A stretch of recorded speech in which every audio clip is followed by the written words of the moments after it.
Chers amis de l'enluminure et de la calligraphie, bonjour, bienvenue sur cette chaîne qui s'occupe d'inspiration et de création. Donc aujourd'hui, j'ai voulu prendre un exemple d'hypnose créative pour vous montrer comment l'enluminure médiévale peut toucher à la fois les historiens, les chercheurs en histoire, mais aussi les créatifs d'aujourd'hui, puisque ça va vous aider à développer votre créativité.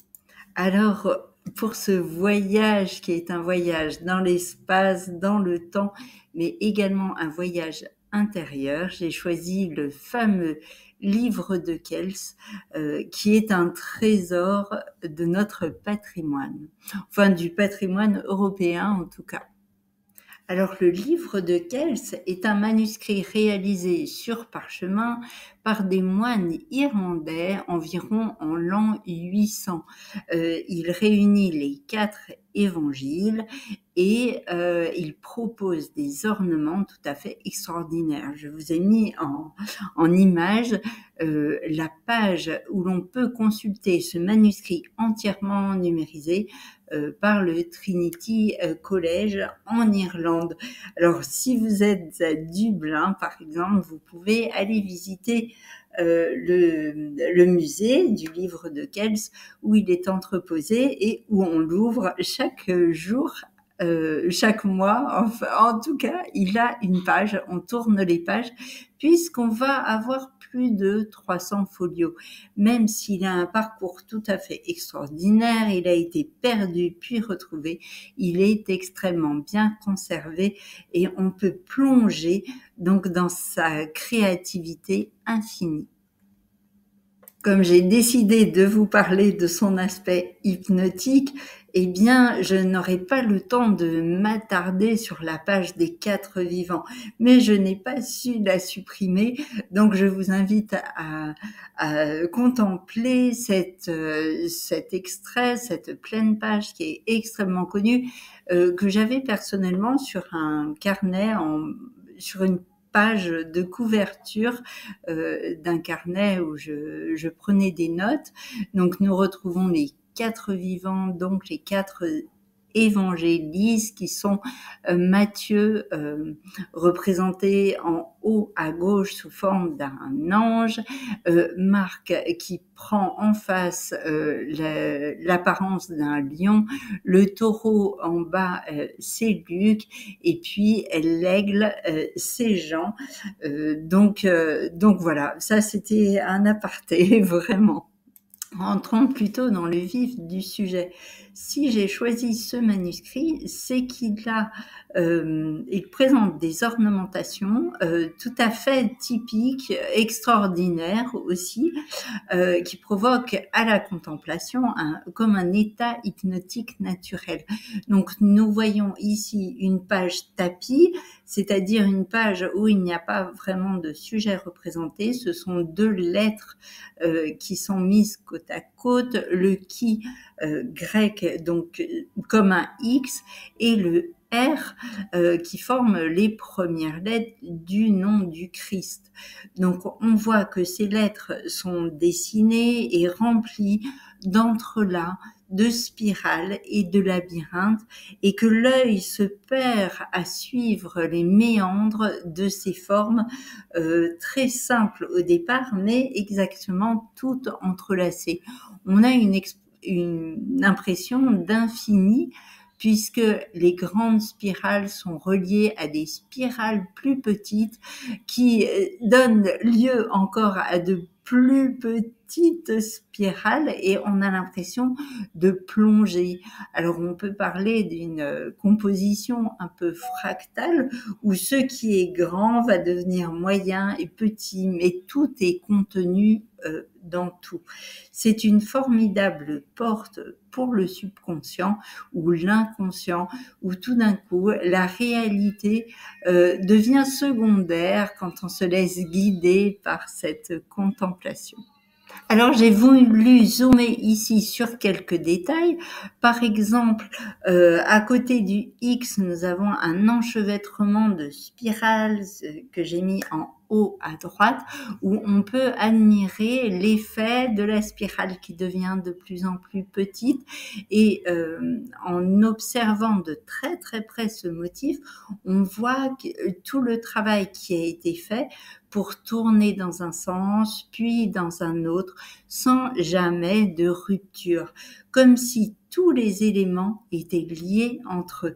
Ça, c'est une leçon de l'univers, peut-être, qui fait que tout est interconnecté, emboîté et interdépendant.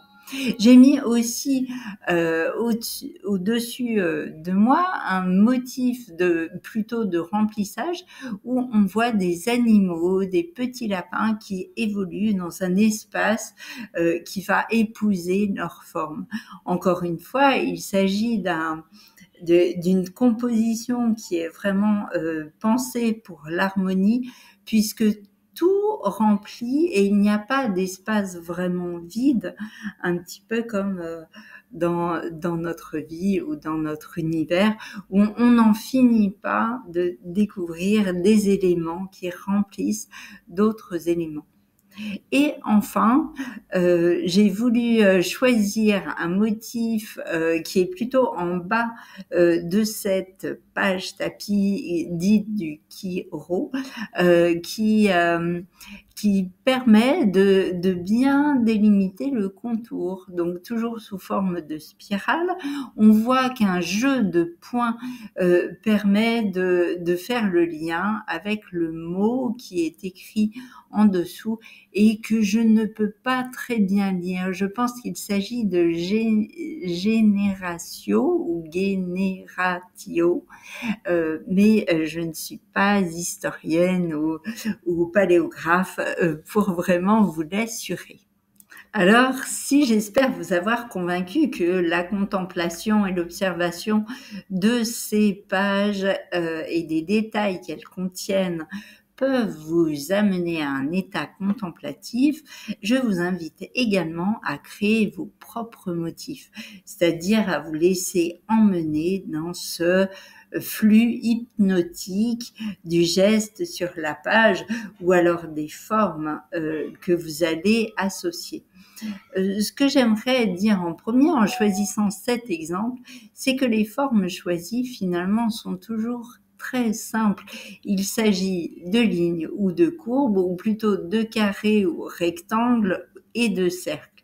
Et on va associer les carrés et les cercles d'une certaine manière, on va les imbriquer d'une manière comment dire, d'une manière plutôt personnelle, puisque il n'y a pas de recherche, de naturalisme ou quelque chose comme ça. Au contraire, c'est une manière assez régulière de structurer la page et d'associer ces motifs, comme vous le voyez.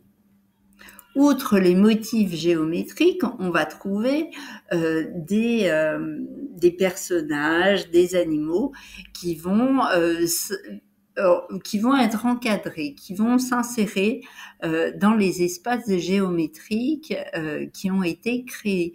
Et ces personnages-là ont un trait tout à fait spécifique. Ils ont l'air eux-mêmes un peu hypnotisés à cause de leurs yeux plutôt fixes, où on retrouve, notez bien, les mêmes motifs, c'est-à-dire que la pupille et l'iris sont très ronds, comme s'ils étaient grands ouverts. Et puis, on voit bien que dans le visage, cette même géométrie idéalisée est à l'œuvre. Donc,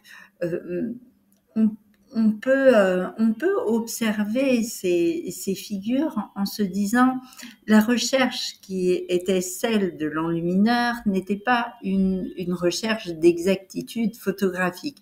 C'était au contraire une recherche d'expression, d'expressivité du geste ou de la forme qui va produire avec l'ensemble un effet d'harmonie. C'est pour cela que lorsqu'on objecte, par exemple, qu'on ne sait pas dessiner ou alors qu'on n'a pas appris à dessiner, je pense qu'observer ces manuscrits qui ont une très forte intensité, une très grande intensité et une très grande expressivité peut aider à se détacher de standards ou d'a priori qu'on pourrait se faire sur le dessin. Le manuscrit de Kells nous aide aussi à repousser les limites de l'imagination. Donc, on voit un personnage qui est assis et qui tient un livre, et là, on a un peu différentes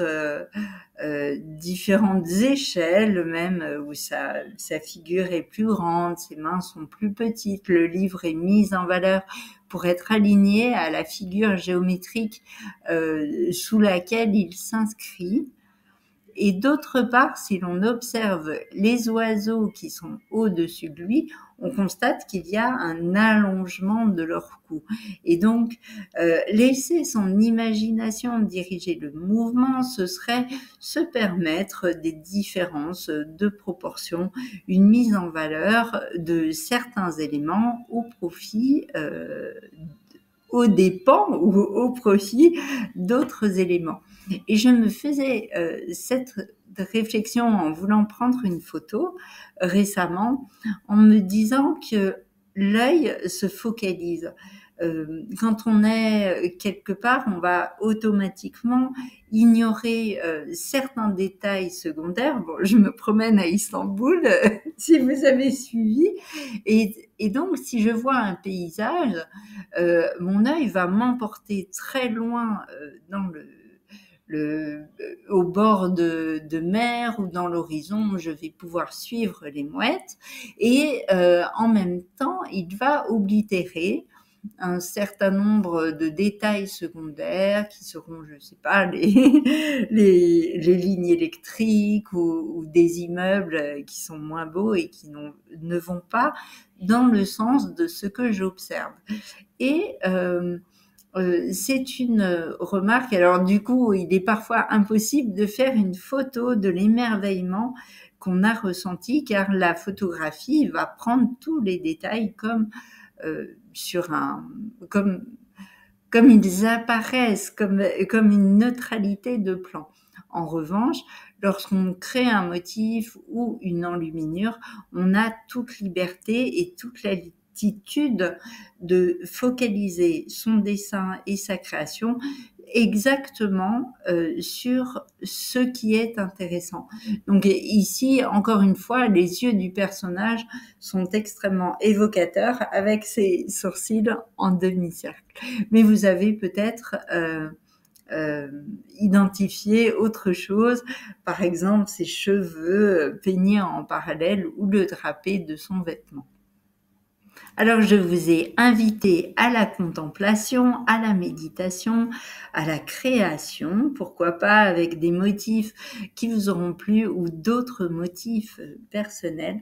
Mais la clé pour entrer dans cet état de détente, de relaxation, d'accès à une autre dimension, c'est vraiment de s'observer. Donc s'observer en train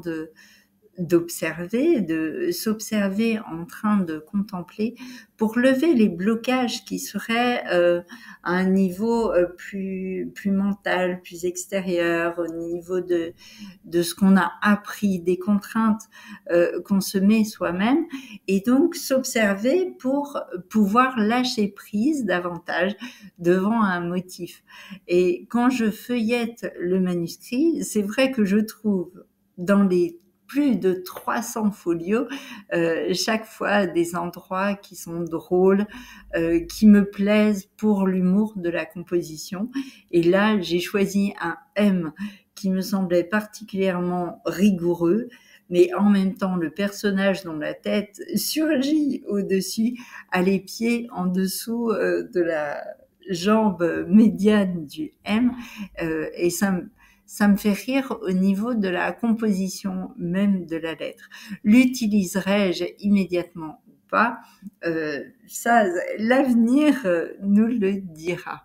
Donc savoir ce qu'on aime, accepter d'être soi, d'être dans un état justement un peu entre deux, pas tout à fait un état conscient de jugement, mais décrocher le jugement pour entrer dans un travail de création qu'on pourra observer ensuite en renforçant sa confiance, en développant une attitude positive qui est la même que lorsqu'on regarde un travail qui a des siècles et des siècles, et pouvoir accepter ses compositions, ses propres compositions, avec le même étonnement que celui qu'on avait en feuilletant les pages du manuscrit.